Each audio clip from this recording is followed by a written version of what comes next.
It's 7:03 on September 29th, 2021. I've already called the Board of Health meeting to order, but the recording hadn't been started at that time. There are 4 Board of Health members here: Daryl Beardsley, Matt Beavers, Rebecca Honeywell, and Lisa Camp. And Matt Vitale is unlikely to be able to join this evening. So we have a variance hearing at 7:30 and other items on the agenda, but there are a couple of items that were not anticipated by the chair 48 hours in advance of the meeting. And so I'd like to note those and see if there are any others, and then vote to whether we'd like to amend the agenda. So one is a food inspection report for the Heritage, and the other is we had a question come to us about bow hunting, deer hunting in public lands within the town, and whether that's somewhat of a more of a safety issue was a concern that people had, and a health concern vis-a-vis access to public lands during COVID. Does anyone on the board have any other topics? Daryl, did you want to add the question about the community center and the percentage of residents vaccinated? Oh, okay, yes. And then that question as well that just came in.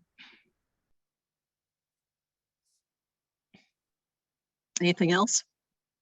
If not, do we have a motion to approve those items? So moved. Seconded. Okay, and all votes have to be roll call votes since we're in a virtual meeting. So Daryl Beardsley, aye. Matt, aye. Matt Beavers, aye. Lisa, aye.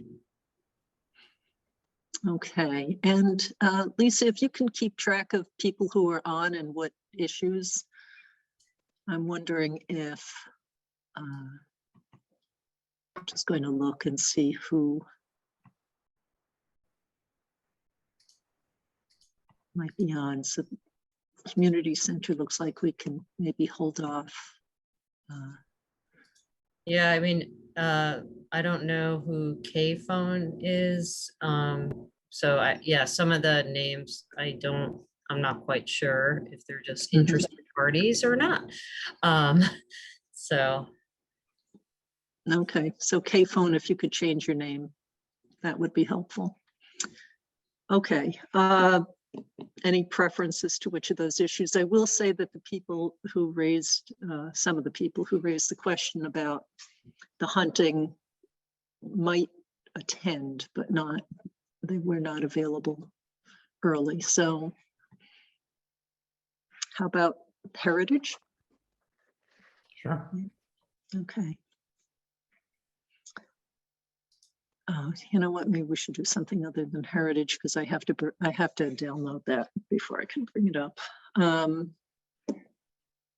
Community center. Ellen, could you describe that? Because I read it very fast before this meeting in between something else I was working on. So an email came in from Ernie Garneau just asking, do you have any statistics on the percentage of residents of Sherborn that have been vaccinated? A high percentage might indicate a more relaxed policy for community events, while a lower percentage would indicate a more stringent policy. And so I guess he's asking about that. Specifically in regards to the community center, or just in general? Yeah, he's the coordinator of the community center. You go through him to rent it. So he didn't say, but other than go ahead. He just said for community events. Yeah. So I would assume it would be the community center. I mean, last we looked, in the range of 95% of eligible residents were vaccinated. I mean, the biggest group that is unvaccinated is the under 12. with the 12 to 17 being the last, although I haven't looked in a few weeks, that may be catching up. I think that it's a question of both the vaccination rates and then the case rates. Case rates have been down last couple of weeks, which is good. They're still not as low as they were, in the early summer or last summer. We'll get more data tomorrow. I think it's hard to make a blanket statement. I mean, I think there currently isn't any sort of state guidance on capacity limits or anything like that. I think we obviously have been asking for masking in public buildings. And so I think it wouldn't be unreasonable to continue masking indoors at the community center, although we haven't specifically weighed in on that. But beyond that, I think, I think we need more specifics to really have an opinion on what he's looking for. Yeah, and I did check in with Matt Vitale before this meeting, and we've had several cases, and even the last few days in Sherborn. I mean, there's not only breakthrough cases, but obviously young children who are in families and who can't be vaccinated as of yet. I think that consideration of also the case rate, and we're continuing to see several cases every single week in our town, is something we need to be mindful of. But I think that's true, and I think so I think we need to bear that in mind as events are being planned. But I think if there's a question about an individual event and wanting guidance, I think that's fine. But I don't know that I'm ready to make sort of blanket statements about capacity or what to do or things like that. But I think the main point is that, as Lisa said, it's not just vaccination, it's also case rates. So I think if he has something more specific, feel free to forward it and I comment on it, or we could all comment on it, but it's hard to know what to say exactly. Right, and I guess I still feel that one of the important goals is just to keep the spread down, and having a high vaccination rate is not the only key to that. And I it mean, helps a great deal, but it doesn't stop the spread necessarily.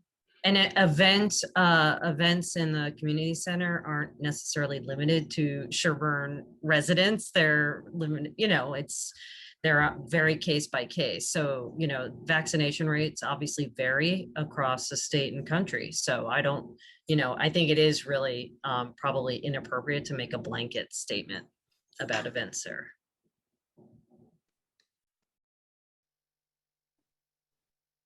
All right, so maybe we can get back to him about asking for more specifics, or if they have proposals of what they're thinking about as alternative options to whatever they've been doing thus far. Yeah, I think also not knowing the base, it's hard to say whether he should be more liberal or more stringent, because I don't know what the baseline condition is. If the baseline condition is that they allow one person only at an event, I think probably they could be more liberal, right? If the baseline condition is everybody spits on each other, that's probably not okay. Okay, you've defined the range pretty well there. I think so. All right, so we'll do that and then try to figure out what the next step is. It is a little vague to know at the moment. Okay, let's see if I can successfully open up another file.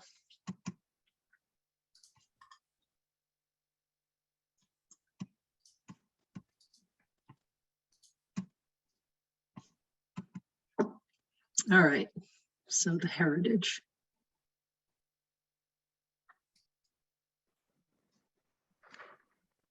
Okay, so this is looking better over there.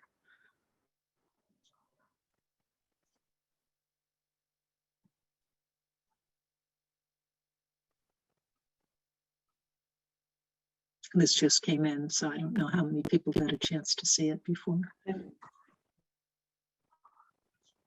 Yeah, and I will tell you, it came in because earlier today we received a complaint about the heritage. So we let Tom know right away, and he went out and inspected. Oh, okay. So someone must have noticed a test, So since then the findings were, What's R related. mean? Can you see there? So like for pests, it says like go down, Daryl, scroll down. So see, there's that R column, scroll down a little bit more. for Oh. the pests. It It means just- it's a repeat violation. Yeah. But Yeah. he said that if you scroll up, I thought it said that there weren't any. So that's weird. no critical. yeah, Oh, okay. Oh, okay. Foodborne illness. Okay, risk factor. Okay, got it. Thanks. okay, so we have a mixture of pests and repeat on sanitation.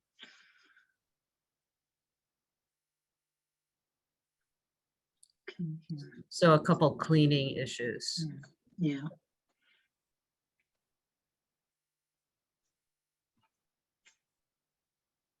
He does have a reinspection scheduled Okay, great.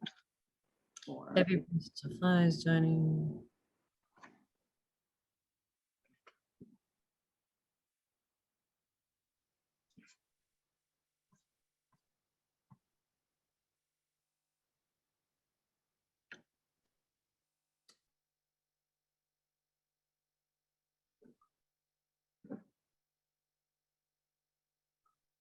I mean, some of this is definitely stuff we've seen before that we've been waiting for them to fix. Yes.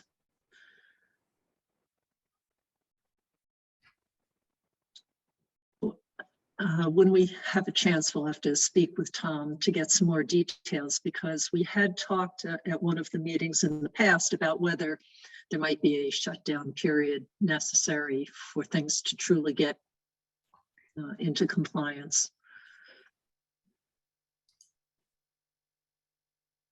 But we'll get a better sense, I think, from Tom. Does anyone have any other thoughts on that? I mean, I am just reviewing this, so. Yeah. Was this sent to us? Ellen, did I Yeah, just? I never got it. I don't think I got it No, either. it just came in No, not it long was- ago, so.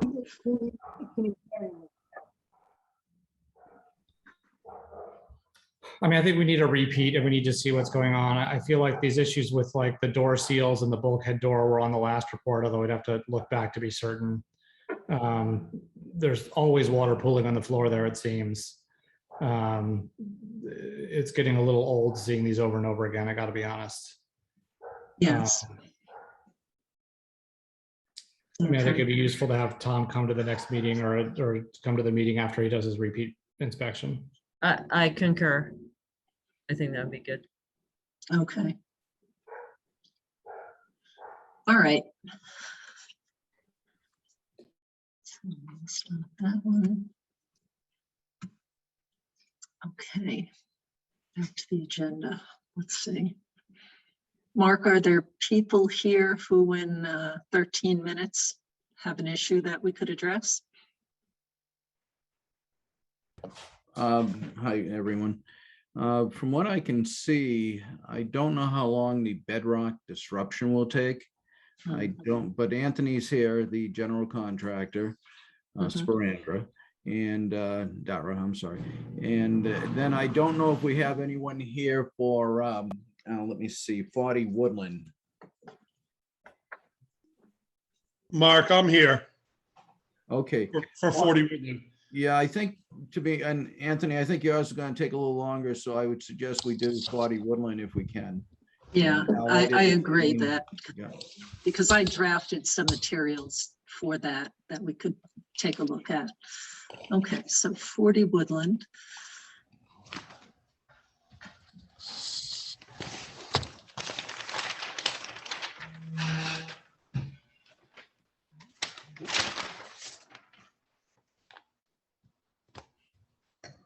Okay, and Okay. Bob Bay's here, just so the Board of Health members know, he's representing the plan.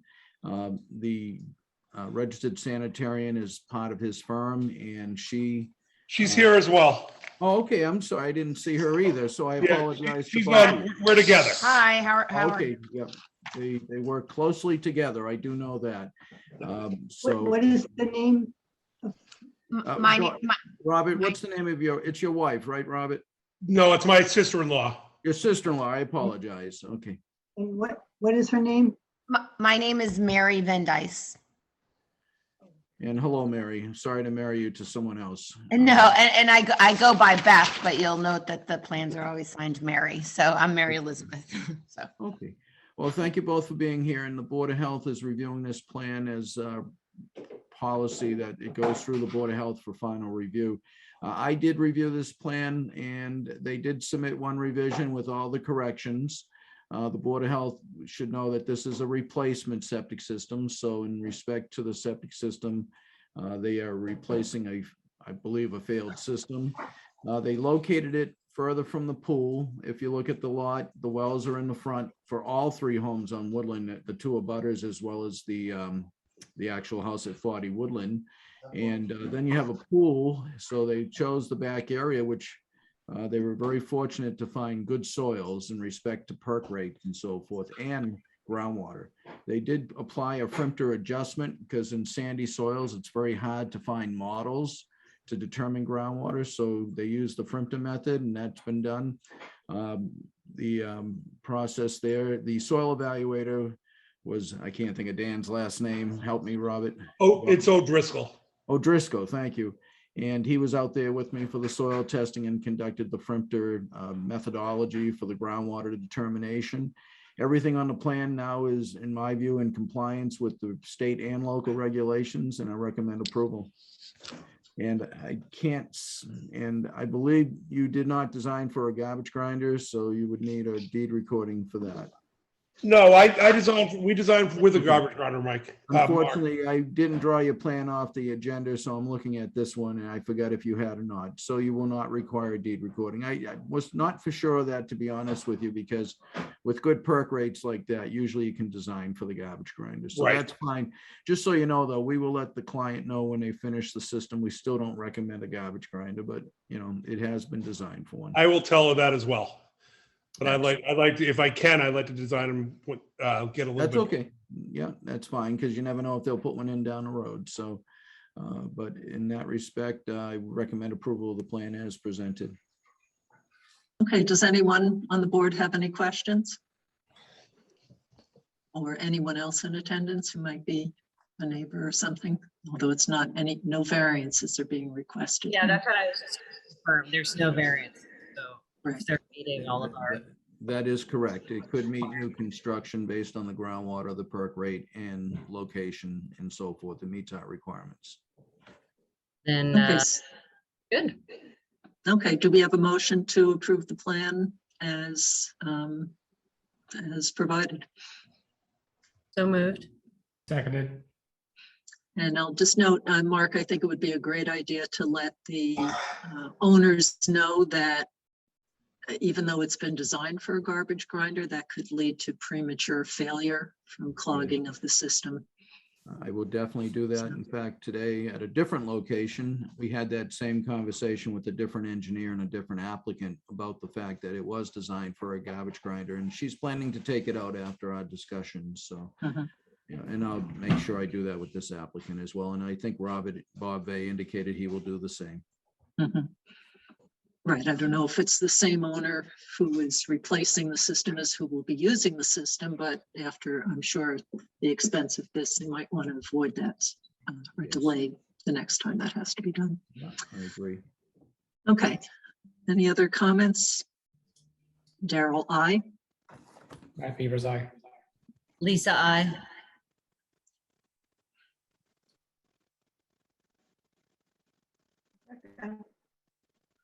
And Rebecca, are you on still? I saw her name. Yeah, I I did. see her earlier. phone there, but I haven't heard her speak yet.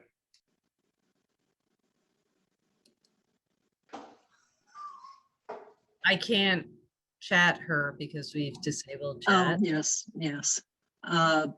So she is still connected. Mike, you can ask her. All right, I could, hold on.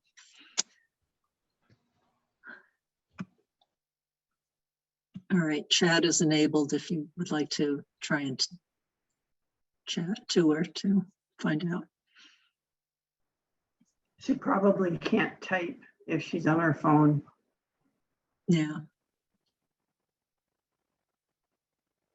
Right, it looked like she had pulled over, but maybe not. Yeah, I can't. Okay.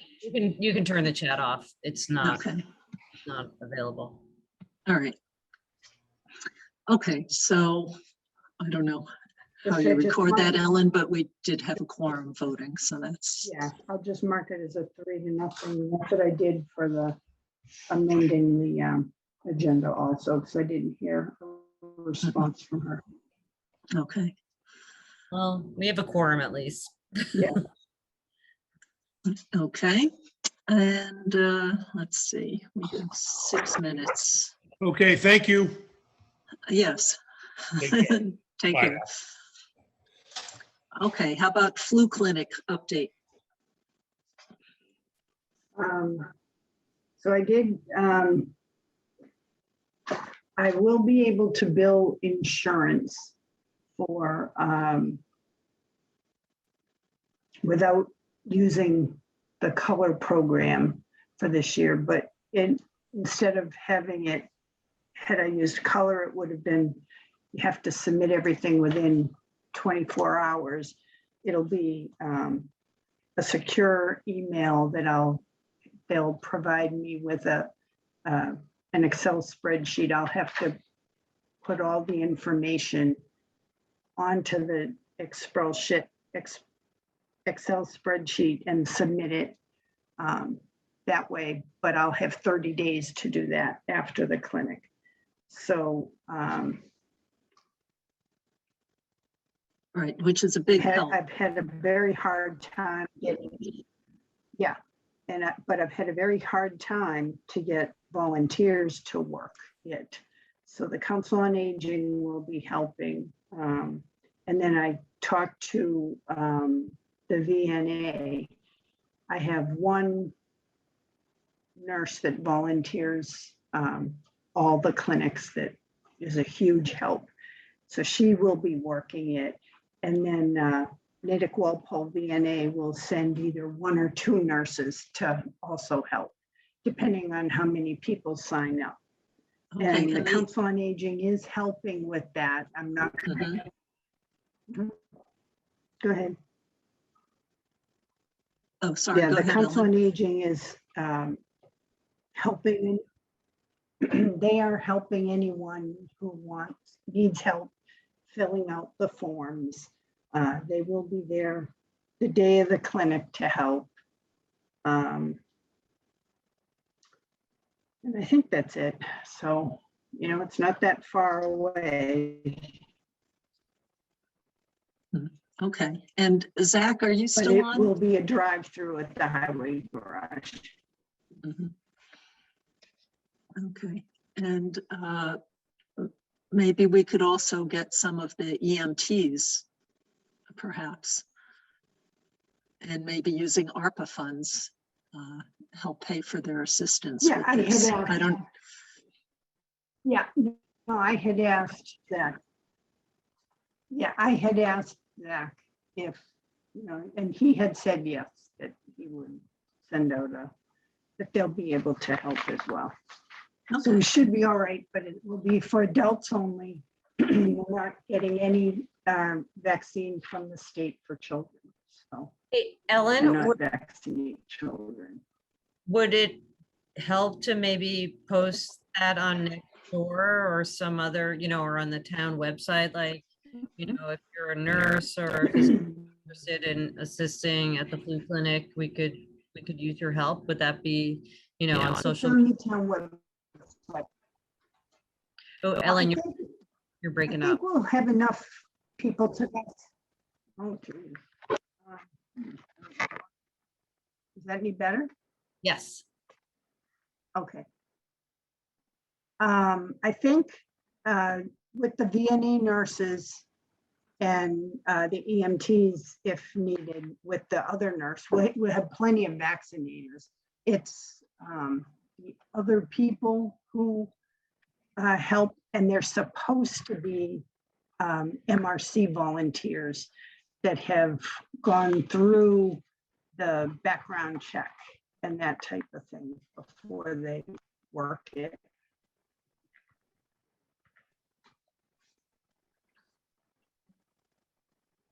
Okay. All right, does anyone have any other comments or questions about the flu clinic? Nope, let's see. Did everyone see the schedule of meeting dates for the Board of Health? Everyone on the board, that is. Yes, yeah. Okay, and I don't know if anyone, I'll look.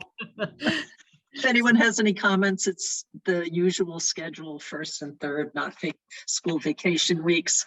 And as we've done, if things come up during the year that necessitate a change, then we can always look at that. So, but it's a starting point.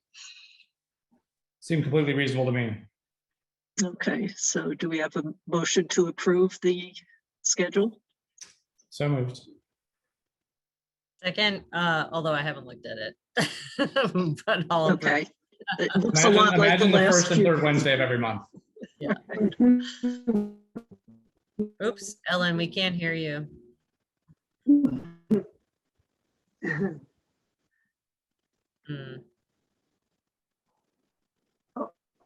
I didn't say anything. Oh, It's hard to understand what you're saying.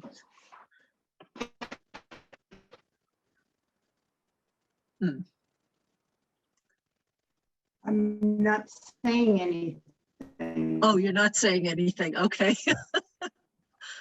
And when you do, unfortunately, it's sort of a little echoey or something. Okay. Oh. Uh-oh. Ellen, you might want to mute. I hope you can hear us, but we really can't hear you. Thanks. Okay, so now we'll vote. Daryl, aye. Matt Beavers, aye. Lisa, I. And Rebecca, are you there? Okay, all right. So it's 7:31 and we have a variance hearing for 80 South Main Street for a septic replacement. I saw that Dan McIntyre was logged in earlier. And Ellen, do we have the green cards?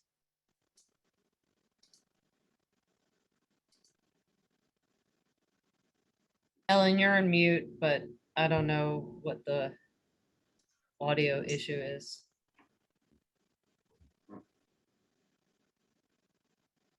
Looks like we lost Ellen. Oh, maybe she's trying to log in again.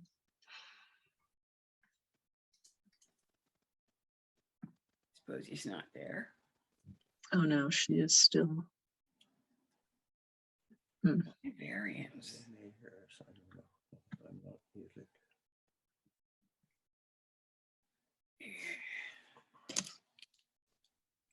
It appears like Ellen's back on. Ellen, did we receive all the green cards? Yes, Yay! Hey, we have everything. excellent. All right, so Dan, I assume you would like to Yes, explain what we have. I will bring up the map. there we go. So the Davises are being kind of proactive on their septic system in anticipation of putting the house on the market at some time in the future. They had a Title V inspection done, and unfortunately it failed the inspection. The system is in the backyard. It consists of a septic tank and 2 leach pits currently. And the leach pits are fairly deep and they're in the groundwater table, which is the failure criteria that happened to them. So we were retained to design a new septic system. Our soil testing confirmed the Title V inspector's determination on groundwater. It's about 42 inches below grade.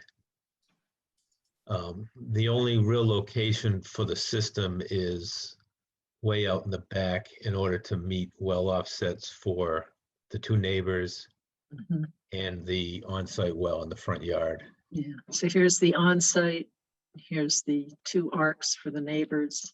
So that really did leave this little piece of land right here for you, it appears. Right. So we're proposing it, obviously we're gonna need a pump since we have to mound up the yard. So we've got a septic tank, pump tank, and we're proposing to use an alternative technology, the Elgin systems.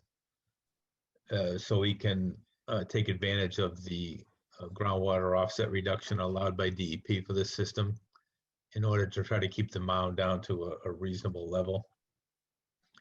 It's an existing 3-bedroom system and it's going to remain a 3-bedroom system. So we're proposing to reduce the groundwater from a 5-foot offset down to a 3-foot offset, which is the minimum for soils with a 2-minute or less perk rate. To try to raise it up an additional 2 feet, we were running into issues with the property line in the back and trying to get a reasonable slope back there because we are, as Daryl mentioned, we are kind of pushed right to the back property line. So we did design it for a 3-bedroom. With the Elgin system and the fast perk rate, it ended up being kind of a small system, a little too small than I was comfortable putting there. So we did design it for a garbage grinder as well. So we did make it 50% bigger than would have been required. But we do get a 40% reduction because of the Elgin, so it's essentially about the size of a regular conventional system. But with the 2-foot reduction in groundwater offset to keep mounding down to a reasonable level. So with that, I can open up to questions. I have a question on the designing for the garbage grinder. Could you have just Oh, garbage grinder. made it larger? The system larger? Yeah, we could have. That's kind of the conundrum we get into, whether we just design it larger or whether we put the garbage grinder on there. Hmm. Excuse me, Dan. Yes. We have no plans for a garbage grinder at the Davis house. Right, and we don't recommend their use either. No, we compost. Okay. Okay, which is great. I have to say, so I appreciate the making it larger to make the system more robust, which I think is a great idea. And it's also good that the current owners would not be inclined to have a garbage grinder anyway, which then, as we mentioned earlier, can impair the system over time. So then the question is, I mean, there are other rules with DEP that if you call it a 3-bedroom system and it's larger than it needs to be, but you've declared it a 3-bedroom, then I don't know if you need the garbage grinder provision They in do there. not. Yeah. They are. I mean, it's the designing- owner's choice of what they'd like to do. I'm just saying for long-term, making sure people are informed about the kind of the sensitivity of this system, given all the constraints. And it sounds like the current homeowners are aware of that. I don't know. Again, not a requirement, just a thought. Mark or anyone else on the board, do you have any thoughts about that? Daryl? Yes, Yeah, Daryl, can you hear me? yes, 1 second. Sorry. Daryl, can you hear me? yes. Okay, Yeah, sorry. Can people go on mute unless you're talking? I'm just hearing some background noise. It'd be- Yeah, I just corrected that. Anyways, as I it think- relates to the garbage grinder, Dan put on the plan a note that it is not recommended. So Oh, okay. That's helpful to some degree, at least it's noted on the plan. Mhm. Kathy, you gotta stop making noise. Hey, Dan, you might want to mute, just saying. I don't think that's me. I don't know. Oh, really? Oh, okay. That was Mark's background, but Yeah, I but take the, I It's take sorted the out, blame and so- I just ask that they stop doing work. I mean, I think that's reasonable to Yeah. to note that it's not recommended. I think that's fine. Mhm. Yeah, I So- agree. I mean, it's not Okay. prohibited, so, you know, it's not like we can say it's forbidden, so. Is it somewhere over here in construction? No, notes. I don't know where, I'm just curious. Oh, advice to occupants. Oh, okay.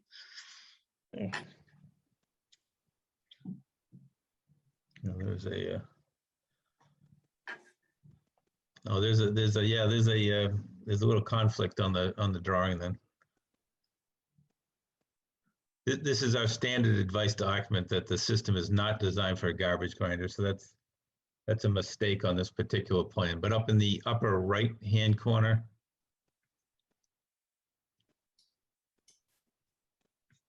All the way up. yeah, and then over.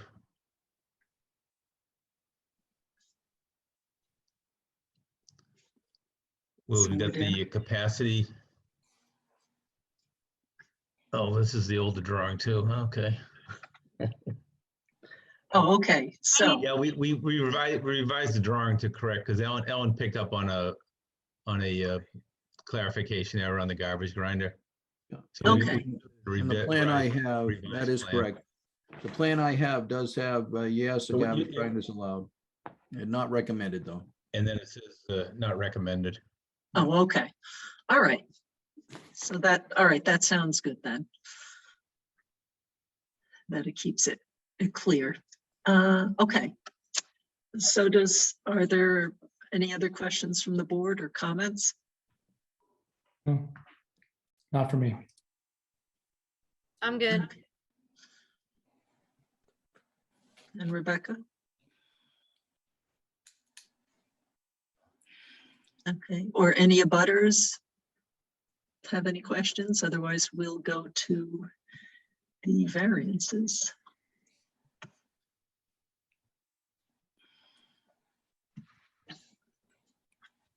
Okay. Okay, so do we, and if anyone has questions about these, I assume everyone gets to read them while they're on the screen, but if you have a question about it, let us know. Otherwise, we'll move through them fairly quickly. Do we have a motion to grant a variance to section 8.01? So moved. Seconded. Any other comments? Daryl, I. Matt, I. Lisa, I.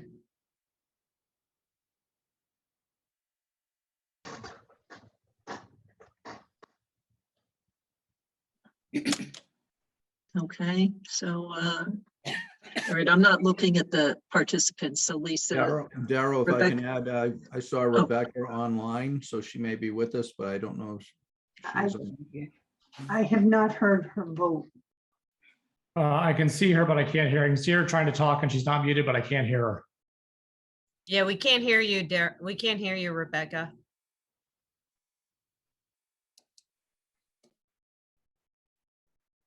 So we can we take a thumbs up or a thumbs down as a nonverbal vote? Ellen, do you know? In the world of Zoom, I don't know if we have.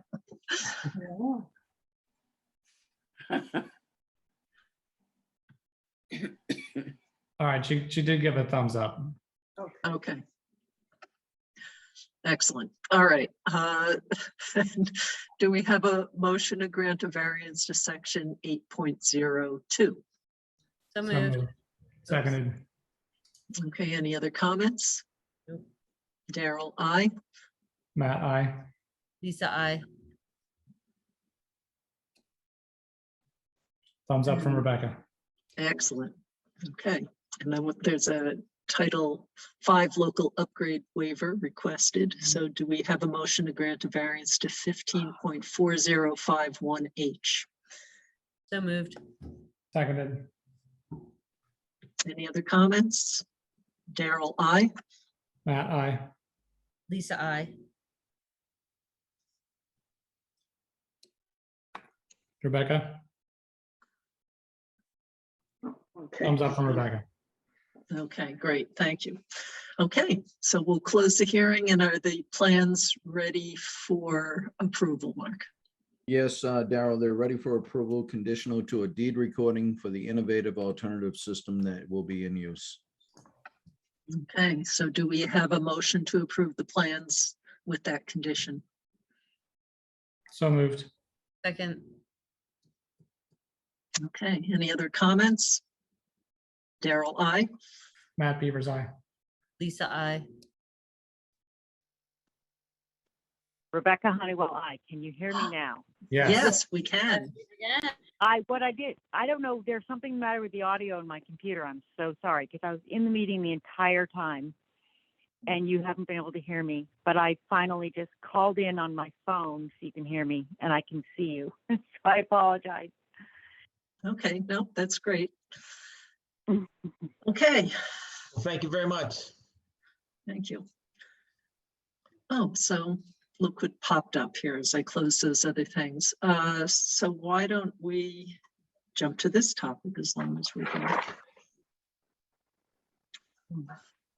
And the reason for this is we had a meeting a week ago and we talked about vaccine mandate within the school system. And I'll say for myself,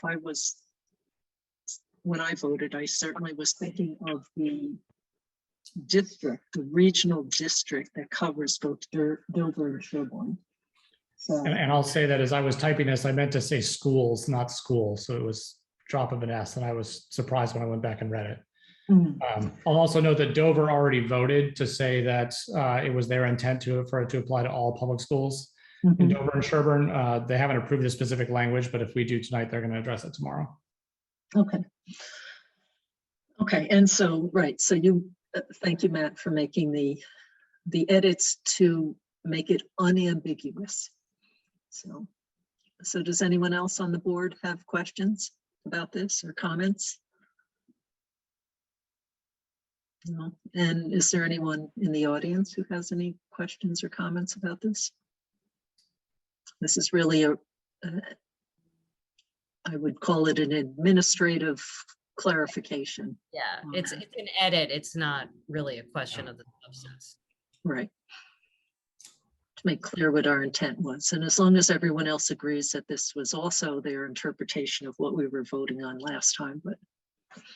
Yeah, absolutely. Okay, in that case, do we have a motion to approve the modified, what would I say? I'd rather call it, what would be best, Ellen? Corrected? It wasn't really wrong, it was just Yeah, unclear. it's up to you. It can be either clarification, amendment. I think I like clarification. Yeah, I would call it clarification. That's what it is. Okay. All right, so moved. Second, Any other comment? Darrell, I. Matt, aye. Lisa, I. Rebecca Honeywell, I. Okay. Okay.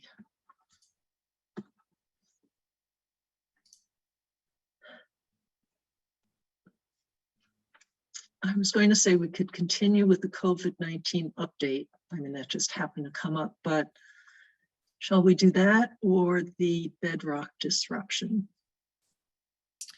I feel like let's do the bedrock disruption because we have the people who are interested in that online right now. So That is correct. Yeah, Anthony has been waiting, so I'd recommend that as well. I also have Jason Hockman, who is the blasting and site contractor as well. He's with us as well. Okay. So let me just switch gears for just a moment here. And one of the things being requested by these folks, since this is a relatively new regulation in town and we really haven't had an occasion where we have had it rolled out. And then, of course, in between when we passed it and now, along came the minor incident of a pandemic. So we had not heretofore written up some of the materials that we anticipated doing earlier. So I've drafted something just to help with discussion, and not to say that this is any kind of final guidance, but at least we can, I thought it might make it a little easier to talk about this. So let me, okay, because they were, well, either Mark or Anthony, would you like to just very briefly describe what the project is about? Yeah, sure. We are doing a rainwater harvesting system for irrigation purposes, and at the location of our tanks, we have run into some, bedrock and ledge, which we need to remove. So that's kind of that's the project in a nutshell. But the idea is kind of collecting the rainwater from the roof leaders and from other select site areas, and then being able to reuse it for irrigation. Okay. And then you had questions about exactly how to go about with the notification process. Yeah, so and I can just I don't know if I can briefly touch on that. And then one was was there a standard issue for notification to the abutters within the quarter-mile radius?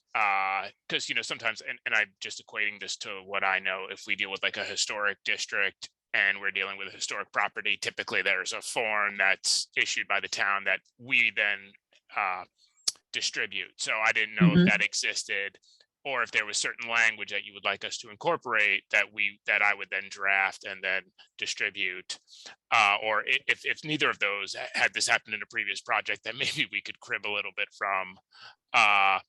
And then my second question was, how are that quarter mile, is that determined from basically the projected blasting site, or kind of from the project site, like kind of the overall excavation area? So, just so, because that could just see like how many people are going to get this, because as I was just roughly doing it on Google Maps, if you start to move 50 feet, you could hit another person's property. So I just want to make sure that we get all the abutters. And then the third question that we had was our reading of, and I can't remember the specific bylaw right now, our reading was that the letter was to say that the owners it was the owner's responsibility, if they wanted to, of the adjacent properties, to conduct a baseline water test at their expense. It was not at the expense of us or the person doing the person doing the work on site. So this was sort of giving them notice that this work was going to be happening, and they had a select amount of time that if they wanted to, they could conduct a baseline water test if they had concerns. Yes. So on that last question about whose responsibility is it for testing, the point of the notification is just to alert people so that if the other homeowners choose to do the testing, they have ample time and they understand why it might be important to them. So, and then on the question, go ahead, Lisa. I was going to say, it would be, I think, helpful to just kind of go point by point, and start with like the distance to the abutters. Because I think when we were contemplating this, we were thinking it was from the property boundary versus the precise location of the bedrock disruption, because just based on the complexity of fractures and preferential, pathways, or even just the fact that you can actually enable or create fractures from the hammering or the drilling itself. We thought that, a quarter mile is really not that much of a distance in terms of environmental transport. So I think we were thinking from the property versus like the specific location of the disruption on the property. So I think we rather err on being inclusive versus restrictive. Okay. Okay. And I agree with that. Okay, and then was there another question? Yeah, this was the second one again. Right. I know, that's why I'm like, I need it in order. Oh, the second one that the one that I asked. Oh, was there I think that might have been the second one, but maybe the first one was what was there a standard form letter that you yes. guys had for distribution, or specific language that needed to be incorporated? Well, you get to be our guinea pig for this.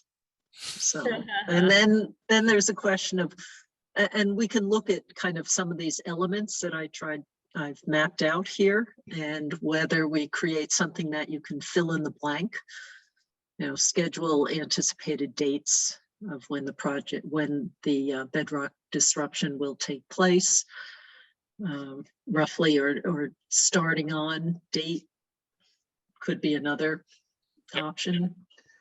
Let me just add that. I think it'd be good to have both, Daryl, because if people want to do a baseline, they need to know, they obviously want it to happen prior to the disruption. And then also might want to do a, at the after the completion of disruption, at some point after that, you would want to do a second follow-up. Okay, so I guess we're going to dive in, since this is answering the question about, right, what does the notification need to look like? So Darryl, again, this is very, go ahead. Yeah, quick question, Daryl. Yep. There's going to be a permit issued one way or the other, if or not. Will it be the Board of Health that issues the permit? And if so, should there be notification in the letter that the Board of Health is planning to review this at a certain meeting? Okay.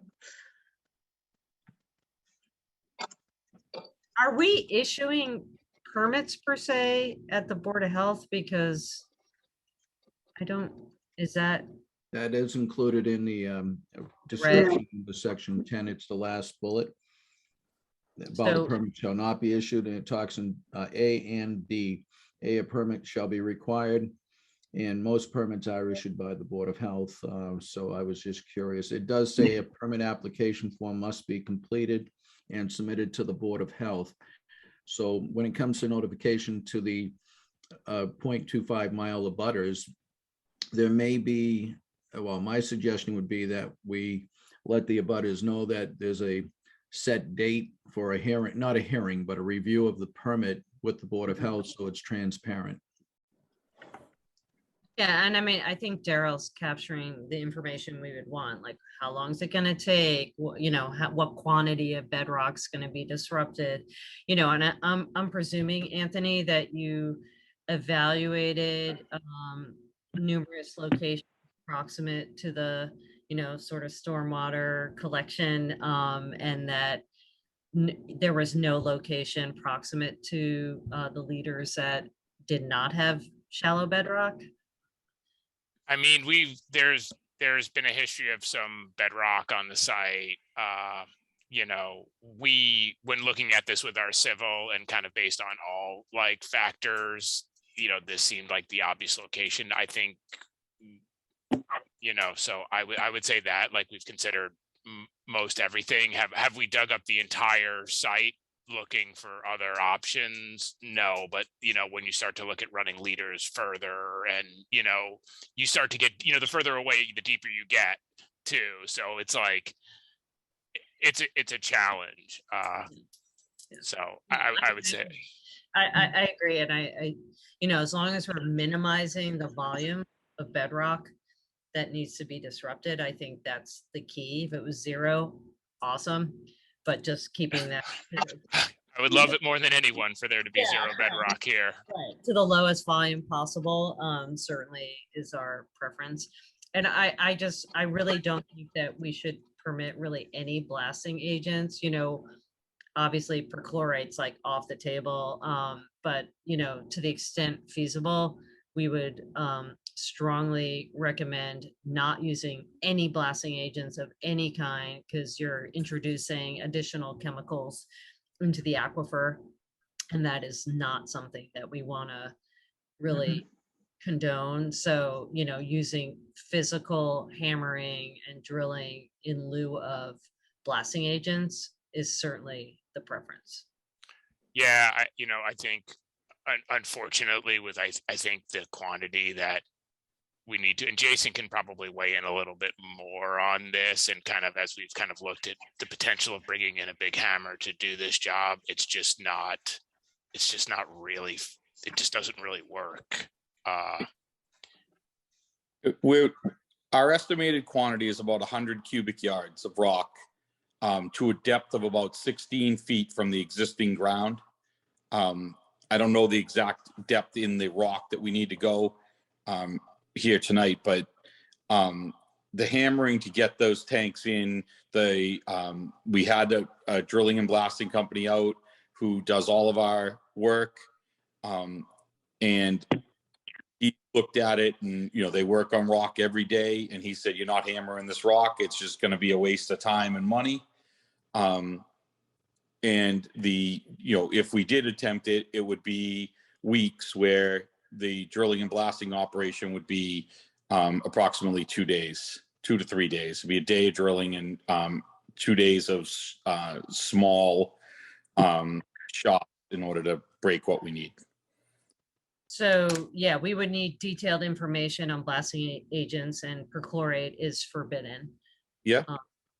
So, you understand we all are on private water, all of us. Yeah. So Yes, and it's really important that we're not introducing any sort of chemicals into the aquifer. So we would need to see, full MSDS and constituents of any blasting agents that are even being contemplated at this point in time. If I could also suggest, and maybe it could be part of your evaluation, the present property, they were planning to put a replacement septic system in, but the one they had there was only about 10 to 15 years old. And when we were out soil testing 2 to 3 years ago, we found beautiful sand and depth on the other side of the house. So it seems like this quadrant where this ledge is located may only be there. I don't know if you would have to pump the water over to the other area, and you probably would, but it may be better than blasting. But again, I'd suggest at least trying to dig a deep hole in each quadrant of the property to see if there's a better place. Well, the one problem too, Mark, is when you get to the other side of the barn, there's wetlands, right? So there's the issue on the other side there. Well, they did have a location right next to the present leaching field that was tested by JD Marquardt, and the soil tests were very suitable for a replacement septic system. I don't know, if that would be something you could consider. You would need to pump the water over to that location most likely, but it would be another location for consideration. Yeah, we just so you know, the background of this is because we have had significant manganese contamination of people's potable water supply from Abutters from bedrock disruption. So their wells have been fouled, and it's a very serious consequence of someone else's development. So that's why we're very, concerned about, really minimizing bedrock disruption to the extent feasible at all costs, and really not using blasting agents if at all possible, and certainly nothing that is a chemical of concern that we're going to be introducing into the aquifer. So we have a lot of constraints, and we have a history of this being an issue. So that's where this came from. 100%. I guess, I would ask, and it's, is there a list of preferred agents? Like, if we're going to have to go down a certain path, and I'm just, I don't want to, I'm just looking for as much guidance as we can get, and, and I 100% get the concerns, and we're very close to our homeowners well and property as well. So I think we're trying to operate as sensitively as we can. But if there is there any guidance that you have on any of that? Well, as I would assume, if Jason's in the business of doing blasting or bedrock removal, I'm sure he's familiar with these studies on perchlorate. And even though we're not permitting use of perchlorate, what the studies around the state found is a very close connection to perchlorate contamination and blasting activity. So that means really any chemical you're going to use in blasting. Some of them contain lead, they certainly contain nitrates, and all of those are potential contaminants. So frankly, the reason we came up with this is so that the folks near a blasting area could get that baseline information. So if they note a change in their water quality, they have something to seek some kind of compensation for any damages or what kind of measures they might have to take to resolve a negative impact on their well water that might be resulting from this. So that is what it is about. Because as Lisa mentioned, in town, we've seen a few instances of groundwater contamination that seem very closely tied to bedrock disruption. And that's been noted in New Hampshire and Connecticut and elsewhere as well. So it's a slippery slope. Although I appreciate that they're trying to do rainwater harvesting, that's a good thing. Agree. Yeah. I do wonder what kind of there are other ways irrigation is necessary, but that's not regulated by us just yet, other than for a second well. There are also, can you hear me? Yes. There are also other ways to reuse rainwater using, there are different systems that don't involve ledge disruption that allow you to trap rainwater and reuse it. Have they investigated any of those less disruptive methods? I mean, so, I think a lot of it is about our ability to store. So it's more this is more a situation of like the storage tanks and finding a home for them than it is necessarily any of the like irrigation. But maybe that doesn't answer your question. Yeah, because there are definitely barrels and other systems that are above the ground that don't involve this is 12,000 gallons. They could look into. Yeah. Well, I mean, it's possible that because they are so close to wetlands that they would even have the potential to contaminate their own drinking water. So they might want to actually look into that seriously, because it's not just the abutters who they might contaminate. It would be their own drinking water. What about the material that is broken up in that ledge disruption goes into the wetlands and the aquifer potentially, but doesn't have anywhere to go. That's the problem in Sherborn. It doesn't wash away because we have the inability for the water to drain. That's the geological challenge that we are facing. So it's really just not good to disrupt ledge. What about hydraulic splitting or things that don't, I would just reiterate, like, I am not comfortable really with the introduction of blasting agents. That's really the last resort. So, if you can't come up with some above ground sort of storage system and, there's no other location that wouldn't require ledge disruption, I guess then the tier of sort of preference would be to do mechanical or hydraulic splitting over any kind of introduction of chemicals as a blasting agent. So I don't know if Jason, you have alternatives that you can explore that would not involve the introduction of chemicals into the aquifer. That's definitely the lowest preference from our perspective. I mean, splitting and hammering are all options. Again, we're looking to get our depth to the bottom of the tank at approximately 16 feet deep. So with the ledge in the way, we create some shoring issues to keep the guys safe in order to get that volume rock out. Somebody'd have to physically be in that hole, and when we're trying to break the rock, we can't be putting a box in and out and get it to the depth we need.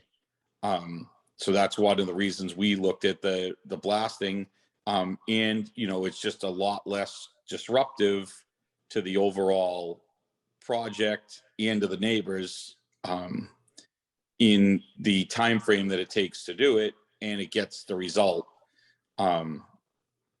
The splitting, you need some relief, and looking at the rock, it's pretty hard, so it's not gonna go very well. Plus, we would need to remove more rock in order to get to the depth, because we'd have to enlarge the hole so much. If I may, Jason, Yes. to you. Yeah. The depth of 16 feet, I can understand you're trying to store a lot of volume of water, but are there other systems that have shallow tanks that aren't as great in depth? So we already own the tanks. Most of it's already on site. So, we bought the tanks, not anticipating the volume of rock that we, have encountered. So, could we change tanks? We're probably not talking a great depth reduction, because now we would need a larger area to put the volume of tanks to get the volume that we're looking for. And I know, Jason, you're aware of the septic system because you did the installation of the septic tanks and you do Yeah. septic system work. Sure. The other side where the leaching field was going to Yeah. be, could they be put there and the water pumped up to that location? Obviously we would, in this type of scenario, we want to avoid pumping ahead of the tanks, because we now need a larger volume to get the pumps to be able to move the liquid there. So, is it possible? Yes, but I think that on a stormwater aspect of it, we don't want to be pumping ahead of the tanks that are there. Can I ask a really basic question? So are there, exotics or things that just aren't able to, this isn't like an agricultural property, I'm presuming. So is there definitely a need to do this type of irrigation in the first place? Is the well volume not adequate to, do typical types of, landscaped irrigation? So what's really the driver of this, from the first place? Even with with like drought tolerant native plants in a landscaped area, the well doesn't keep up. It would require about 6,000 gallons of water, with just some general landscaped areas. There is horses and paddocks as well on the property, but the well pumps at about 7 GPM. I believe 6.5, something along those lines. But when we had our irrigation engineers and our civil looked at it, and with the desire to reuse rainwater, etc., the storage tank was a requirement for what they considered to have, successful irrigation. So there's not really, as Lisa was asking, something special nor agricultural, because most properties in town don't have irrigation. So, and things are surviving and they become more robust. If you over irrigate, you actually foster shallow root growth and that sort of thing, because the plants get used to having water all the time and they don't send down deeper roots, so that they do survive fine through a slightly drier period. Right, which is why when you irrigate on cycles, right? Like, so if you have a property, you're not irrigating the same area every day. You're doing it on a 1 in 4 day cycle or a 1 in 3 day cycle. But yeah. Everything I've heard from folks who look at the water conservation side, they say more like once a week or more rather than 1 in 3 days. But in any case, so we're asking this because it does sound like it's a lot of rock. The blasting is a risk. And it's, you know, once it's done, and if it results in a problem, then it's kind of too late to fix it, other than by point of use treatment systems or something. So it is a delicate area that you're moving into. No, I would say, it's not my desire for an irrigation system or rainwater harvesting. We get a request and right. And we try to the best possible way, like, balance what the client's needs are versus the environmental concerns and how to kind of go about this, and obviously we're here to kind of try to understand the process. Yeah. Or just, you understand your priorities.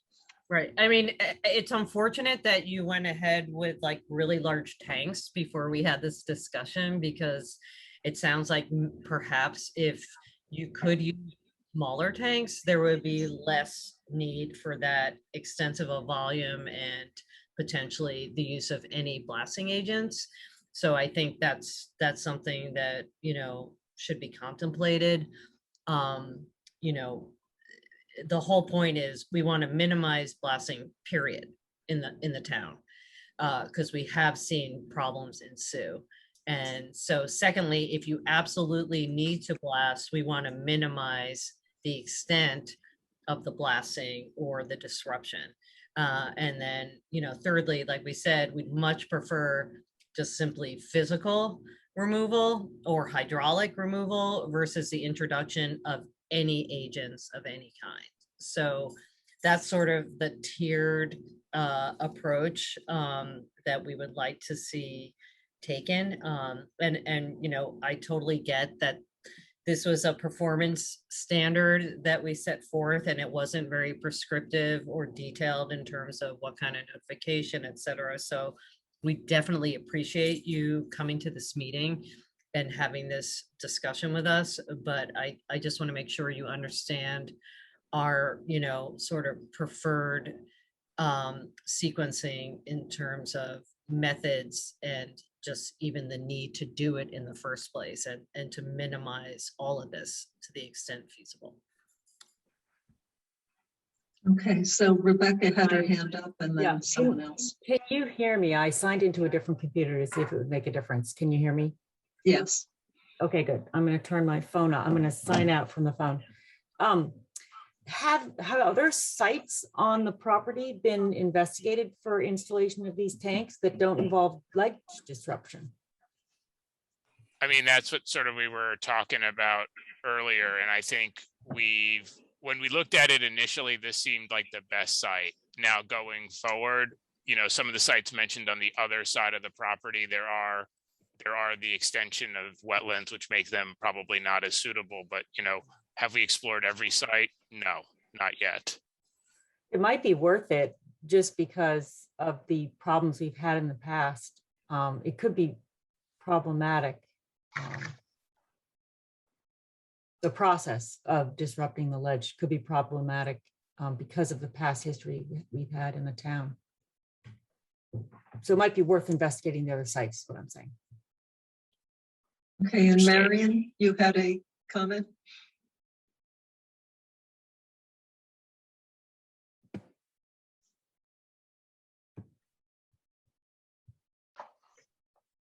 Marion, did you want to make a comment? I had to unmute, sorry. I have to say, I'm not familiar with this property. and I don't know the exact circumstances, but as a part of the Open Space Committee and other environmentally committed groups in town, it seems to me that talking about the size of tanks is getting a little ahead of ourselves, because I haven't heard anything here yet. And I understand there's a lot about this I don't know, but I haven't heard anything yet that convinces me that underground tanks are necessary. Maybe they're necessary to fulfill the client's desires, but I'd like to be able to distinguish desires for landscaping or whatever this is about from needs. You know, most of us operate on the need to have enough water to drink and to do what needs to be done in the home without using a lot of water on extensive landscaping. And that includes properties with horses. You need enough, of course, water for the horses to drink. But I would just love to see this whole discussion back up to whether underground tanks of water storage are truly needed by this landowner in the beginning. Thanks. I guess it would be helpful to have the property owner involved in a discussion. Agreed. I mean, like, I don't, are they relatively new, and are they not aware that, you know, I mean, first of all, with the climate change, we're getting a lot more rain than we used to anyway. And like Daryl said, you know, many of us have, you know, landscaped areas around our home of various sizes. And, you know, I have not really seen an excessive need to irrigate. And it's, you know, the only time I'm spraying things is really in the middle of the summer. And certainly not this summer, where we had a lot of rain. So, I mean, that size tank seems really, really large, and maybe unnecessarily large. You know, and again, I don't want to dissuade people from using rainwater for things like irrigation. I think that's a noble and appropriate sort of idea. But that size tank seems unnecessarily excessive, and is precipitating the need to do something that we really want to dissuade, unless it's really necessary for, you know, either construction of a home or, you know, a potable well. So to the extent feasible, we would really like to see this minimized for something like irrigation. I just want to sort of bring it back a little bit to sort of what exactly our role is here, and what the discussion is, because it sounds, I wasn't here when this was added, the bylaw. Yes. And I understand the motivations really well, just from what I've heard tonight, but I just want to sort of, it seems that our role ultimately is to review the proposal, and particularly if blasting is involved, to review the agent. And I think that's an opportunity for us to not issue a permit if we have concerns at that point in time. And so I think for now, it seems that we're all feeling like if there's any feasible way to avoid blasting, whether that's via small tanks or a different location or a different technique, then that makes it more likely that the board is going to be able to sort of easily approve this permit. I mean, I share the same questions about sort of the need for irrigation, but I'm not sure it's sort of the board's job to tell the homeowner what to do with the rain that falls on their property. But it maybe is the board's job to say, maybe you shouldn't blast the bedrock if that's what you need to do to use the rain falling on your property. And so for now, it seems like what our goal here is to communicate what information we would need. And then I think we'd need another hearing with the homeowners present, and when they have sort of a final decision on, are they going to be blasting and what width? And maybe that's the point at which we review things. I think everything we've said tonight hopefully can communicate to the team here that I think anything we can do to avoid blasting makes it much more likely that the permit is issued. And so that's worth considering with your clients. But I think maybe we should refocus on sort of answering the questions about the next steps, so that we can get to the place where we're having that hearing with the client here with a better understanding of the project and all that. Because I think we're speculating a little bit right now. I think it's almost a surprise to have this because it overlaps so much with our second wells for irrigation discussion. So blasting to put in a structure or something else, a basement. It's more what I was anticipating, or more, I think, what we had been thinking about in the past. So this has a crossover with a different issue. So yes, Can I I think really just- what they came here for tonight was to find out what are we notifying people of and how. And so that And was then the I think starting once point. that notification happens, there will be an opportunity to discuss these other issues, but I think we've got to get to that Yes. step first. Yes, so, and then the, just another issue, and then we can go back to what's in the notification and we can clean that up and we can try and have another meeting with the homeowners. So we were also anticipating having a ledge removal management plan and some indication, and I can't remember if Lisa, if you were pulling together information on that, or we had it from other documents that other organizations had prepared, like New Hampshire. Yeah, I think DEH, actually, another ex-board member was focusing on that. Oh, okay, yes, that could be. All right, Okay, guys, you got me exchange. Yeah. Yes, okay, so we could do it, right? No.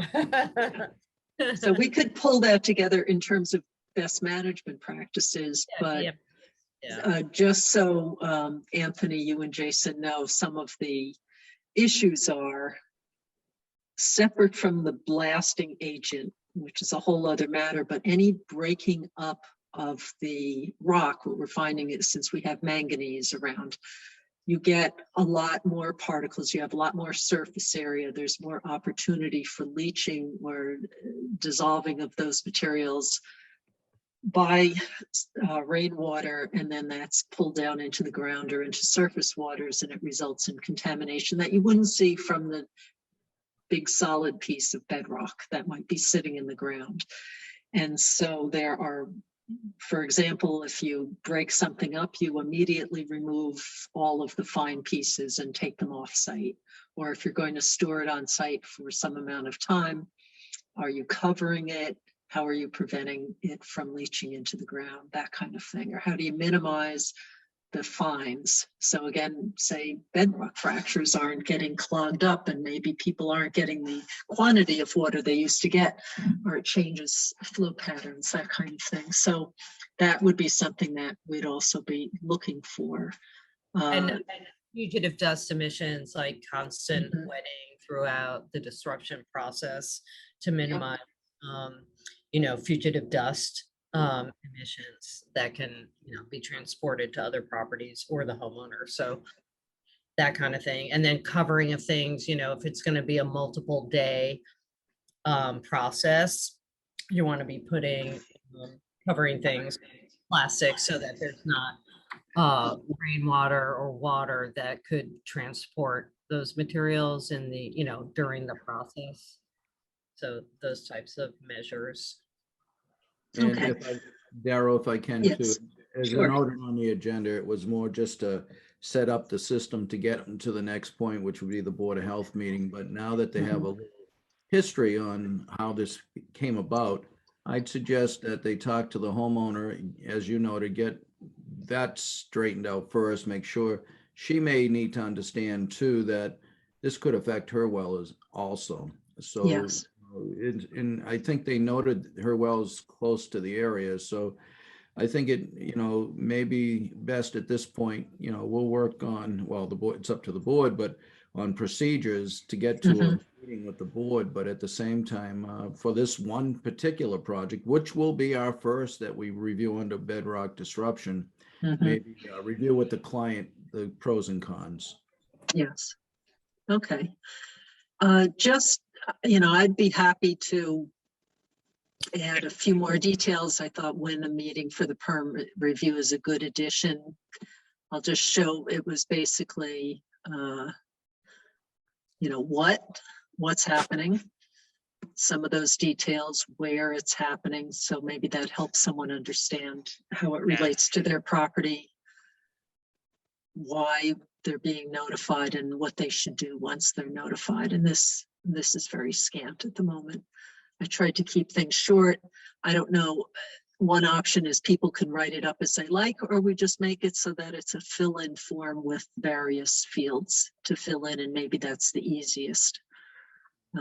Would you mind sending that to me and like as PDF or as Word, and then I could just maybe like use it as a template?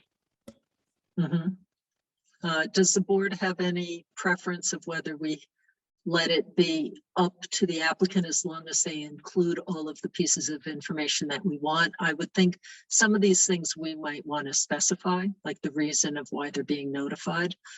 And here I had, Board of Health recommendation to possibly have as a requirement to include, or really both of these. And then the other recommendations could be,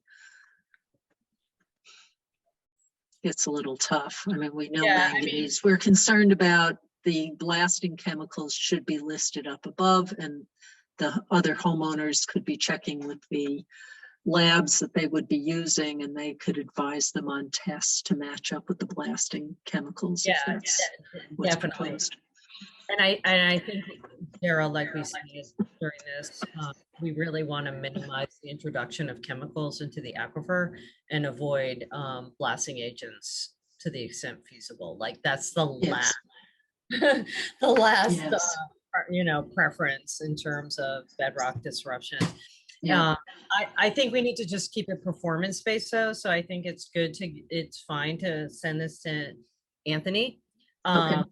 So that he has a concept of like, what was the impetus, what's important to include in the notification, what kind of information would we want so that we can either, approve or, give a conditional approval to a permit.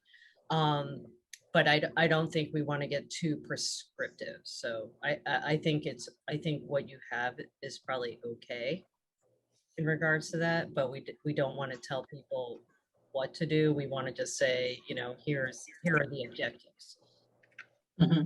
And maybe one other suggestion is to maybe in location, request a soil map of the area and maybe of the whole entire lot, because there's available information right online for soil mapping that tells you the type of soils and within reason, the depth of ledge. And that may help the applicant to maybe get a different view of what's on the property just by looking up maps. You can do that through various websites to get the actual classification of soil and other constraints such as ledge. Okay, this is what would be going to the neighbors. Oh, okay. I thought this, I mean, that's fine. And I understand that would be more for at the meeting. I understand now. Okay, but I agree that the other information would certainly be useful to homeowners. Okay, so, all right, so I could make some edits. Anthony recognized that this is rough at the moment, but it'll at least give you something to refer to. And again, awesome. This is going to be the first step. Who knows what we'll create in the future, but this has been informative for us as well to hear what kind of issues you're facing on the site and with what people are seeking for their property. And Darryl, are we going with notification to abutters 0.25 miles from the lot line? Yes. Yeah, that was our intent, Mark. Yeah, I was here, within 0.25 miles of your property, meaning the recipients, as opposed to the senders. So maybe I'll add a few more items in here if I can think of them. I'll send that to Ellen, or to Jean, who can distribute it to the board for contemplating until a future meeting, where we could make some edits and changes and that sort of thing. Does that sound like a reasonable path forward? Or does anyone have a preferred idea? And while you're thinking about that, board, okay, Marion.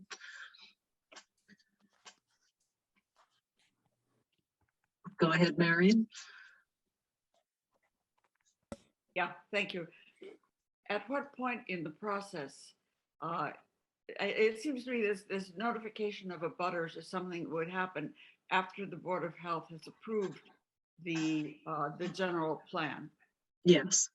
So to be submitted to the Board of Health, it's what I see down in the bottom there. And there's a ledge removal management plan. At what point does the homeowner convince the Board of Health that ledge removal is necessary? That the project is a necessary project and requires ledge removal? I kind of don't see where that happens. Well, we have Right. to permit. So my reading of the bylaw here is that the board itself will be issuing a permit. We won't issue a permit unless notification has been made. So I think the permit is happening after the notification. To answer that part of the question, Marion, that's my understanding of this. Okay, I didn't realize that. And that we aren't going to issue a permit until everyone's been notified and we understand if blasting is happening, that we have understanding of that agent. But at what point is the decision made as to whether blasting is necessary in the first place? You know, I don't. Not in here. Yes, it is not, because we didn't prohibit it. Yeah. We didn't prohibit it, exactly. Yeah. So it's not our preference, and I think we're making that loud and clear, but we didn't prohibit it. Okay, so they don't have to justify blasting. If they want to do blasting, they can, because it's not prohibited. Is that right? But they can't use perchlorate, and they also would need us to approve their permit, and we're not going to approve a permit if we have concerns about the blasting agent. Period. The blasting agent or the blasting itself? Well, it's a blasting. I'm trying to get at. Blasting agent is what they use to create the exposure. Oh yeah, I know what that is, but so I think we have not created a rule that prohibits removal of ledge. Like there's no rule in town that says we can decide you can't remove ledge. And so I don't think we have that ability based on the way things are currently written. Right. Right. And Our opportunity to intervene is if they're going to be blasting and they're going to be blasting with an agent that we don't think is safe given the circumstances of the particular site, then that's our opportunity to intervene. But I think we don't have an opportunity to say you are not allowed to remove ledge on your property based on the way this is written. At least under the Board of Health can't. I don't know whether it exists elsewhere in town. Right. I guess, yeah, I should back off because it's probably a larger question. Right, and I don't know what rules are in town about that might be under planning board or ZBA. Can I ask one quick question too? Just before, I'll just mention one other thing. So this is really two steps. So there's a difference here. So the permit, someone would come to us first, as they've done, to talk about the circumstances, and then we'll need more details if they choose to move forward. Then the in-between step of that, then they notify, but we won't issue the permit to do the actual work until this notification has been satisfied.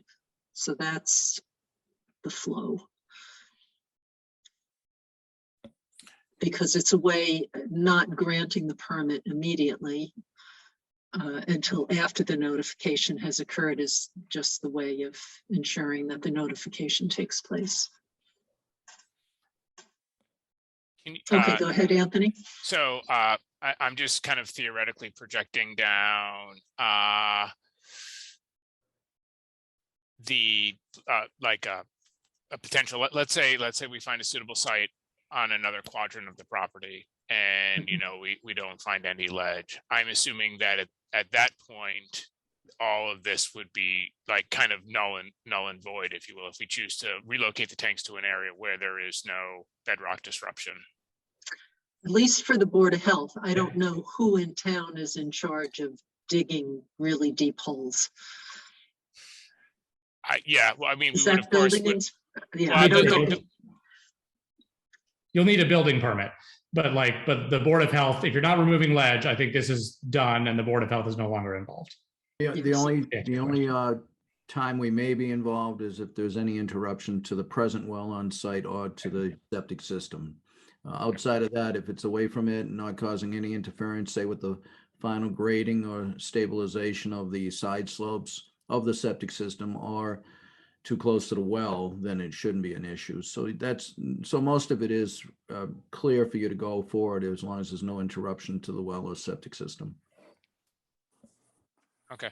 And then and again, I'm just trying to balance with, of course, we're very sensitive to the understanding that we want to use blasting as a last resort, but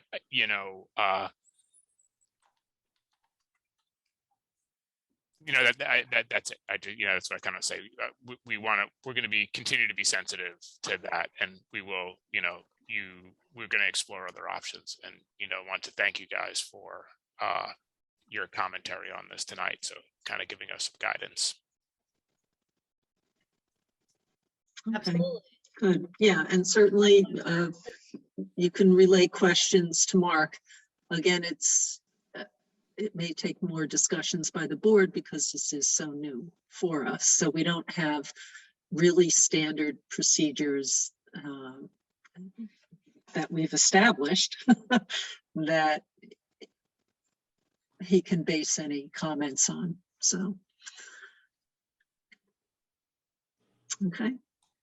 All right. Any other closing comments before we move on to another topic? No? Okay. I think your last question was about who pays for water testing. We should just answer that for you.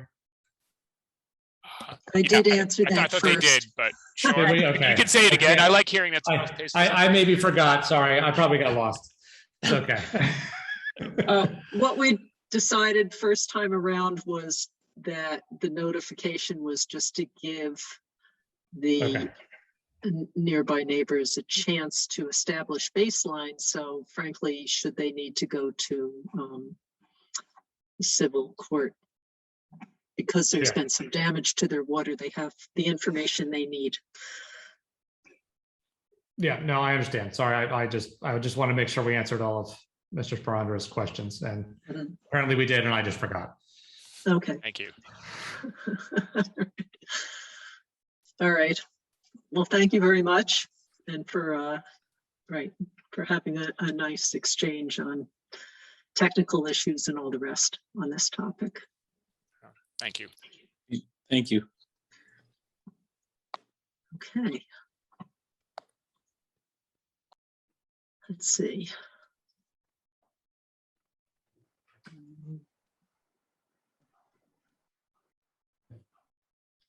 Okay, I think I might be missing one of my files for the update on the planning board meeting about 55 Farm Road.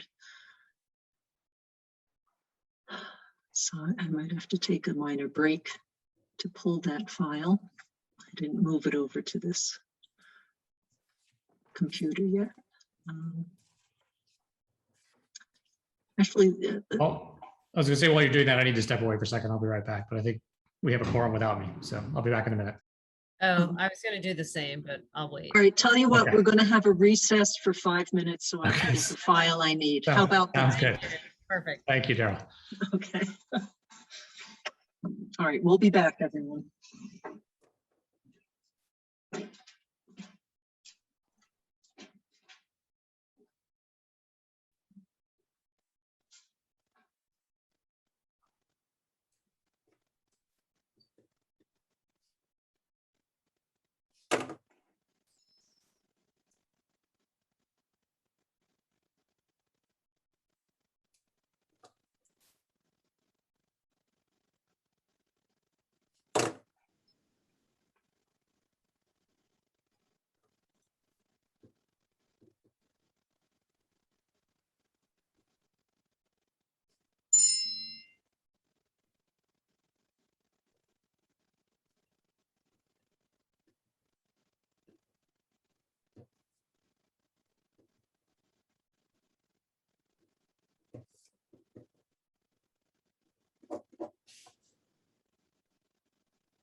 I'm back, by the way, Daryl.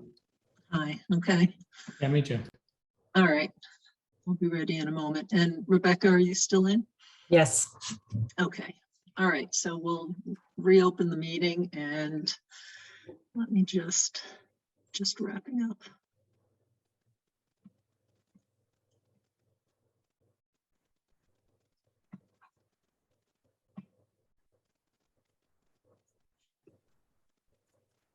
Okay. Just needed it for my own memory refreshing. So, all right.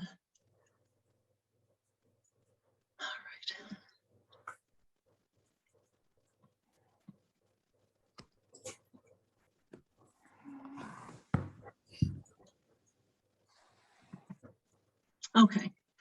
So I have this item, update on planning board meeting about 55 Farm Road, and it's not so much about the technical details about the 55 Farm Road project, but I just wanted to mention a few things because some comments and questions came up regarding my participation in that meeting.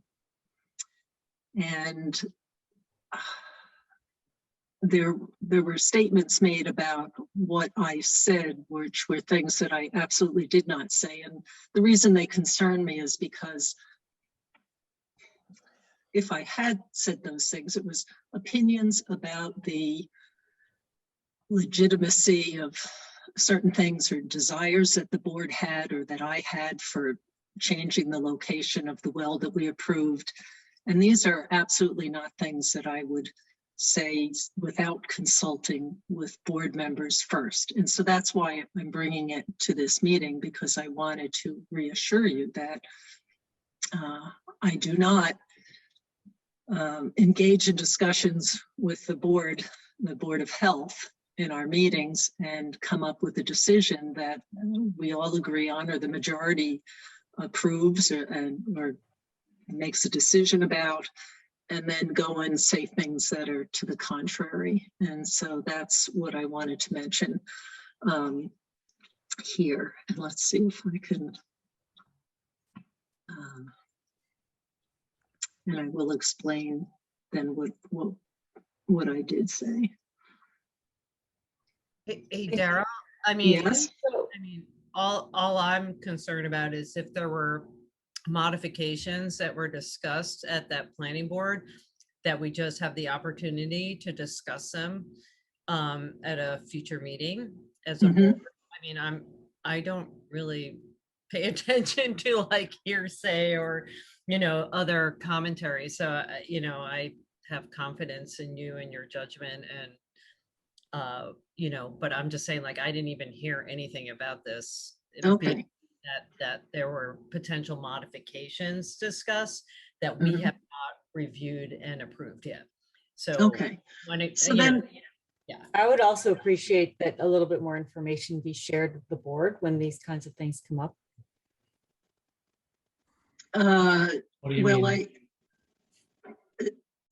In terms of what the planning board did, that so I'll explain a little bit more. So the planning Yeah. board talked about all sorts of details, and really my comments there were more at the administrative level. There was a comment about that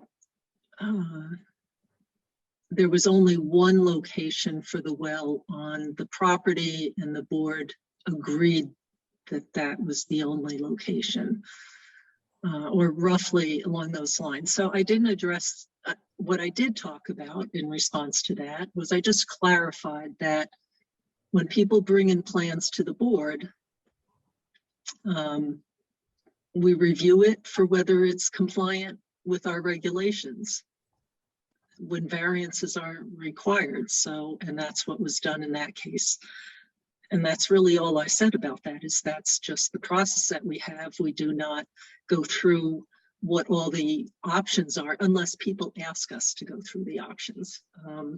So in any case, so that was just one comment, and that was just about process that we make, as opposed to saying that this was the best option for a property. And then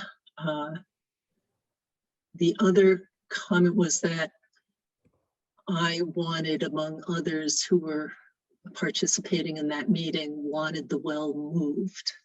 And I never said anything about wanting the well moved. So I'm actually not sure where that might have come from. What I did mention at that meeting, because there was a great deal of discussion about how much can you specify in regulations, because the combinations, permutations, variations that are possible for any project or any property are enormous, and it's very difficult to define for everything. So there were conversations going on about intent of regulations. And so related to the intent of regulations discussion, I mentioned that I don't know where it falls, because the Board of Health really does follow regulations quite closely as best we can. And for,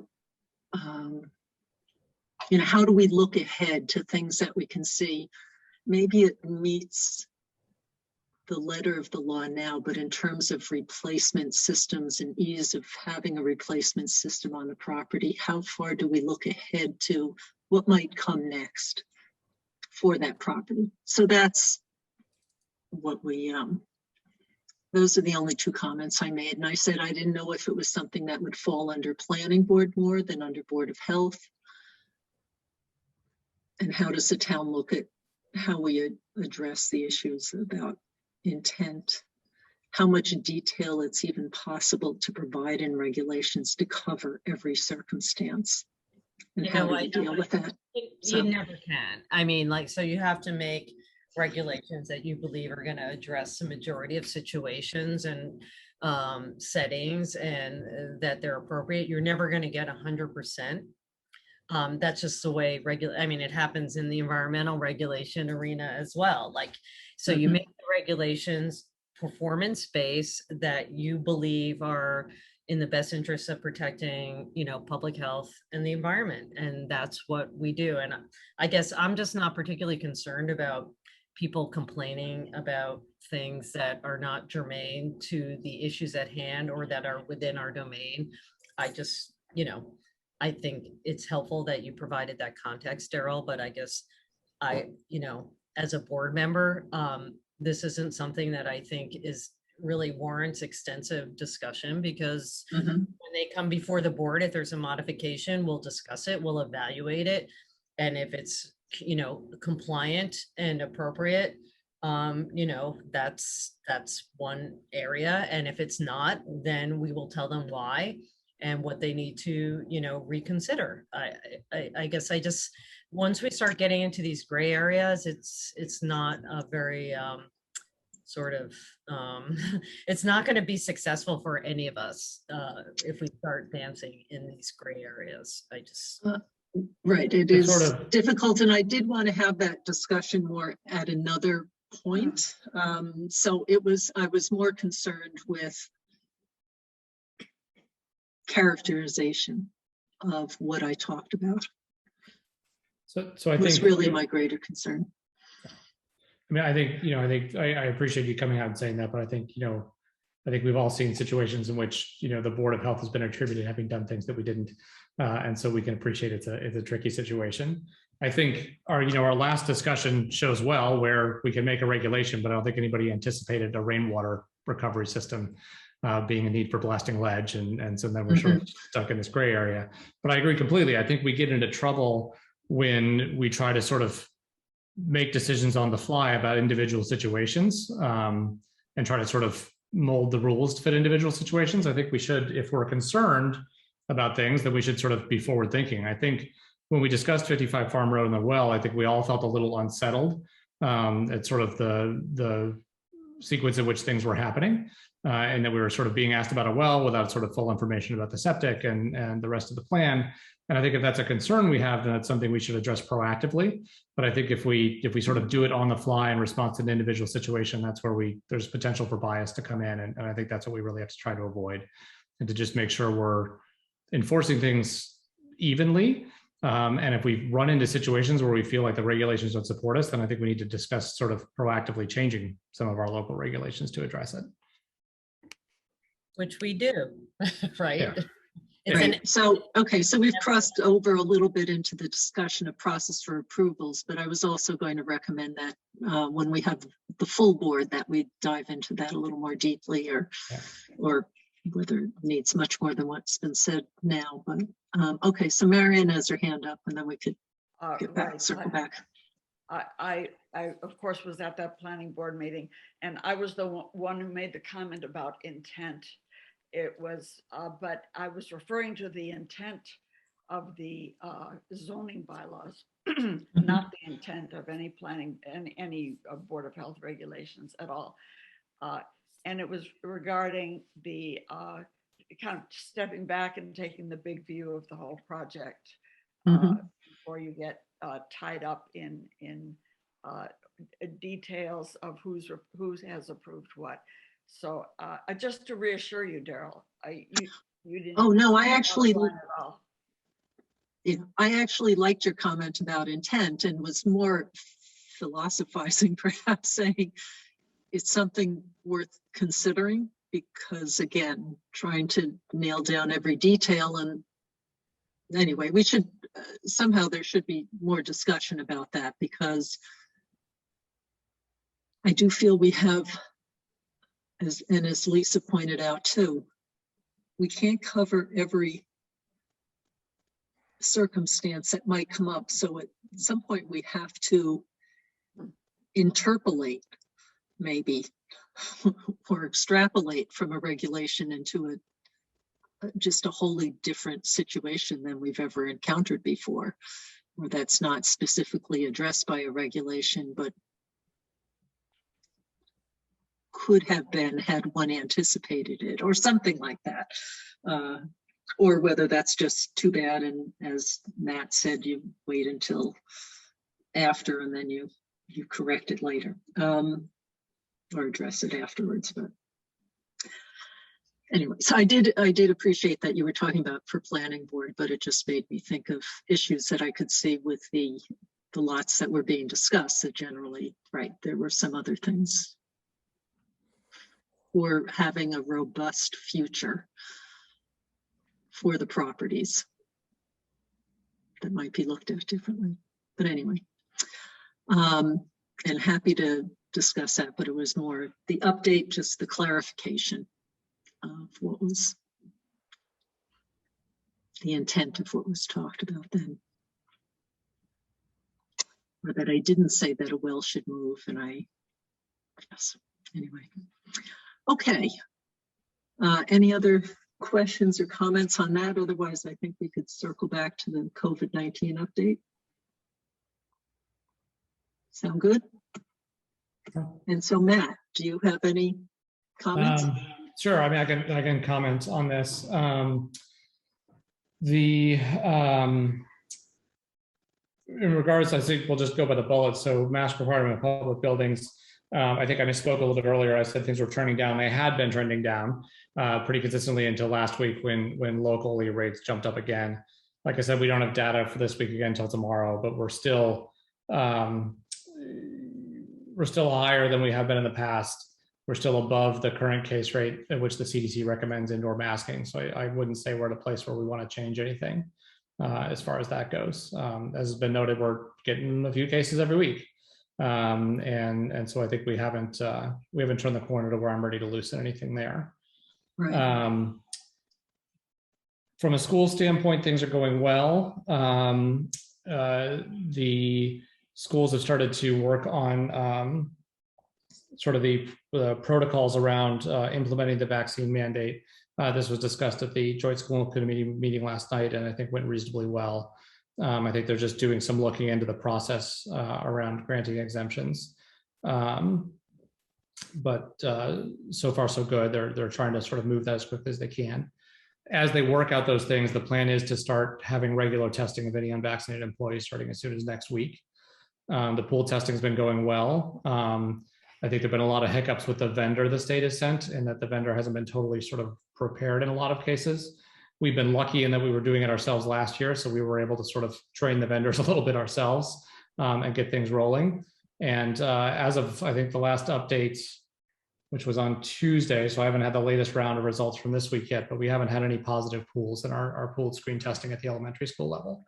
So things are going well thus far in school, but we continue to sort of add on layers as they come. I think the next big discussion is probably going to be around winter sports, which won't be till after Thanksgiving, but that'll be a case in which we're going to be moving indoors with sports for the first time because we don't have any indoor fall sports. That'll probably be the next sort of topic once we work through vaccines. I think those are the major updates. Okay. Any trends that you're seeing at the Brigham in terms of what It's been sort of steady, contributing to this spread, whether it's just breakthrough cases or? I mean, the majority of cases I'm seeing are still in unvaccinated people. I'm still seeing relatively low levels of cases. And that maybe if Matt were here, he may tell you he's probably seeing more breakthrough cases than I am because those tend to be milder. We haven't seen big upticks in the ICU needs of these patients, and that could be to some degree due to vaccination, and that if people are getting sick, they're just less sick. And we have such good rates in Massachusetts that we're just not seeing that sort of level. I have colleagues in other parts of the country that are canceling elective procedures and are moving to crisis standards of care where they're having to ration care and things like that. And we've been lucky that that's not happening locally. And I think a lot of that is good vaccine uptake. So we're seeing more cases. Most of them are still in unvaccinated people, but people are generally not as sick, and it's not anywhere near the volume we had a year ago. True, I guess when they get to the hospital, then yes. Although I can't recall, Ellen, if it was yesterday or today, we had 3 more cases in town. So we do see a pretty steady stream. Yeah. I think we're seeing a steady stream. I think fewer of them are getting sick enough to be hospitalized. And so I think to some degree that is a goal we wanted to achieve with vaccination. Yes. Right? So we're not in a place where we're having to limit care for other things. I would say if most of what I'm seeing these days is people who deferred care during sort of the worst of the pandemic and are now sort of suffering the consequences of that. So I think, I think even though case rates are up, the sort of severity of illness is still not where it was before. And so I feel encouraged that we're making some progress. And then I think the other big news is that, I think we're hopeful within weeks that we're going to have news on vaccines for younger kids. Which I think is, as we've mentioned many times, is sort of the key missing piece, particularly in our community where we have such high rates among everyone else. That data was sent to the FDA yesterday for Pfizer. And so we'll see about timing, but hopefully we'll have some news in the next few weeks.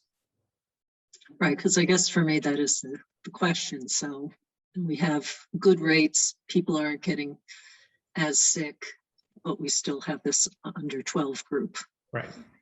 To protect. And I don't know are there any new conclusions about how children are being affected by breakthrough cases? I mean, they're not breakthrough cases in kids, right? Because the kids aren't vaccinated. No, I mean, in terms of being infected by people who are vaccinated.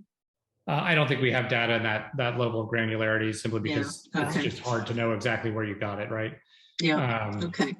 I mean, pediatric cases are a higher proportion than they used to be. That's probably because fewer kids are vaccinated. And so in other parts of the country, we're seeing more sick kids in the hospital still. But I think a lot of that just relates to the fact that they're the ones that are not vaccinated. And so they're making up a higher proportion than that there's truly been sort of some change in the disease itself. Mm. Okay. Does anyone else have any questions for Matt?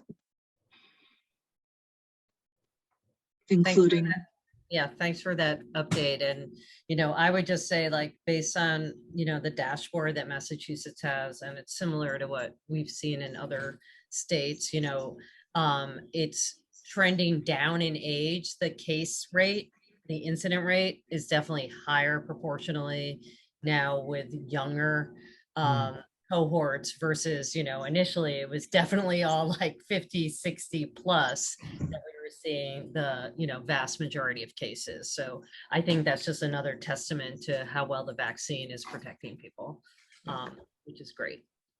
Agreed. okay, anyone, any of the guests in the audience?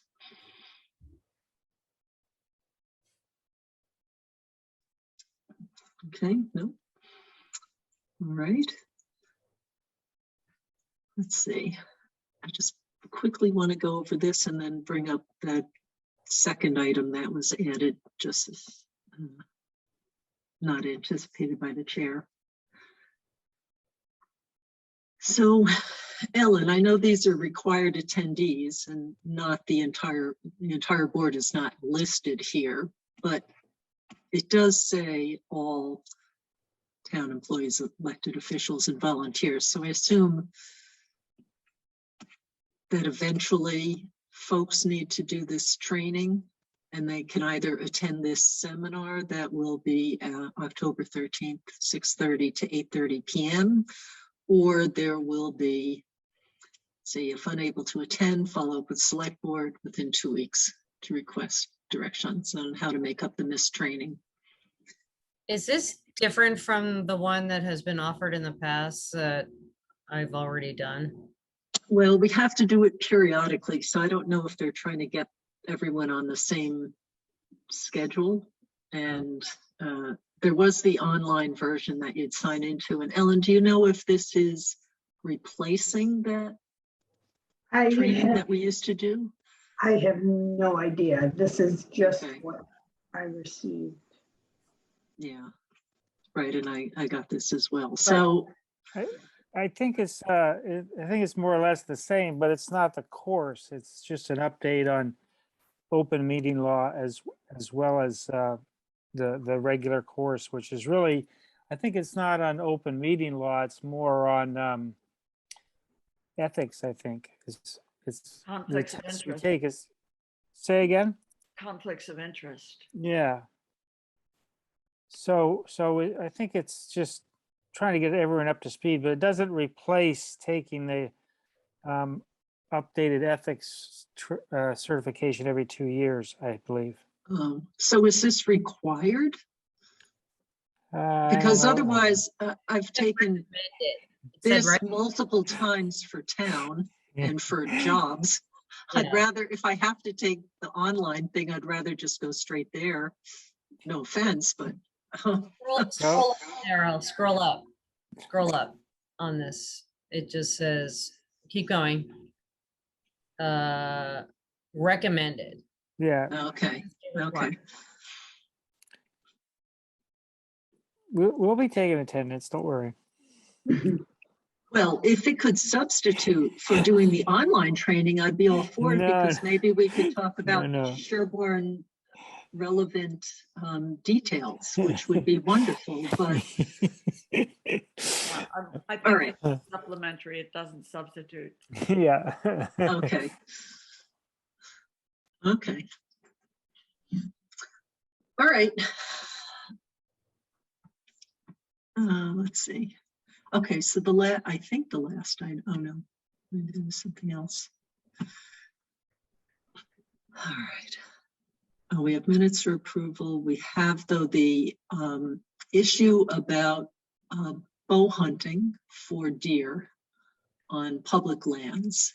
And I have to say, I'm not aware of, how, if that applies to all public lands in town or just selected ones. I do know that I live next door to one of the town forests that's been having bow hunting for the last number of years, where a vetted group of experienced and knowledgeable bow hunters are setting up not close to trails. They're supposed to be orienting their hunting downwards so that there's not errant bows flying towards where people might be on trails. They're either Sunday or Saturday and Sunday. I can't recall what the sign said in years past. They do not have hunting, and then it's just for some number of months, sort of October through the end of December, I think. So people have had some concerns that, does this cross over with health issues?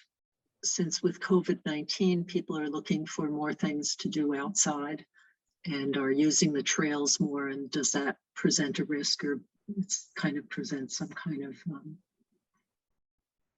incompatibility between the two programs? I don't know who sets up and authorizes the deer hunting program in town. I'm assuming it's Forest and Trails or Open Space or some other group. But does the board feel that this is, oh, and then a few years ago, before I ask this question, a few years ago, there was a meeting where someone from the state came in to talk about bow hunting, and that may be how this came about in town. They presented on the deer problem and how it relates to loss of native species for flora in the forests, and also might be contributing to the tick problem. And a lot of the people in attendance at that meeting were enthusiastic about trying to do something in town with respect to that, particularly ticks.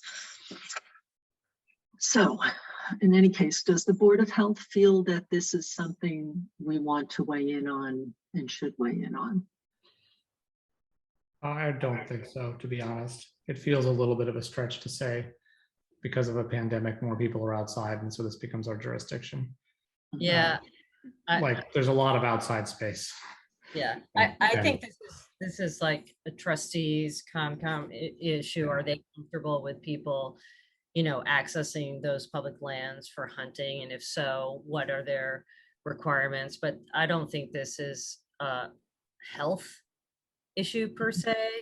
I think there's hunting safety, things that people need to abide by, but I don't know if that's really in our purview. And I also will just add that based on all the data I've seen, things like hunting of deer does not actually reduce the incidence of Lyme disease. So I'm just putting that out there. That is not a demonstrative, effective mitigation measure. So. All right, so then, right, my take is that it's somehow more in the safety realm, which is part of health, but I don't really, I can't think of any DPH regulations that come close to that for us, because otherwise traffic could be under our control for safety as well, and I don't think that's necessarily the case. And also the number of deer that are effectively removed barely makes a dent in the deer population. We would have to remove more than half the deer that are around, and we're not coming close to that with the hunting. So on the tick thing, it's a little harder to argue. And it circles back to, I think, right, can this be conducted safely? I haven't even seen a hunter in the forest next to me, and I go through there with some regularity. So that might just mean they're hiding well. And that's what they're supposed to be doing. Is they're supposed to, they can only set up in spots that are approved, at least again for the property next to me. That's what I've heard. And they are supposed to be away from trails, and they're supposed to be knowledgeable about where the trails are, where people could be, and that the fact that there are people hiking around in there all the time. So, I mean, I don't know who else we would refer this on to, but I could circle back with some of the commenters of maybe there are others in town.